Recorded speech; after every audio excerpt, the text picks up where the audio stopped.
ہیں دلچسپ اور معلوماتی خبروں پر۔ دونوں پاؤں سے معذور شوکت خان روزانہ صبح گھر سے اسکول جانے کے لیے نکلتے ہیں تو ان کا خاص دوست گدا ان کے ہمراہ ہوتا ہے جو ان کے اسکول آنے جانے میں ان کا مددگار ہے۔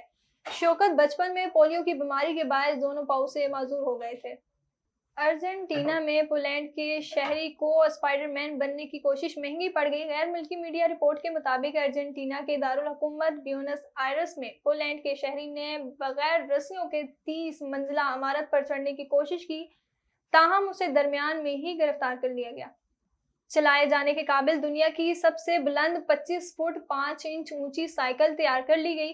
فرانس کے دو دوستوں کی بنائی ہوئی اس بلند ترین سائیکل کے بارے میں اس کی تخلیق کاروں کا کہنا تھا کہ ان کے خواب کو حقیقت کا روپ دھارنے میں 5 برس کا عرصہ لگا اور وہ 25 فٹ 5 انچ اونچی دنیا کی سب سے بلند ایسی سائیکل بنانے میں کامیاب ہوئے جو چلائی جا سکتی ہے۔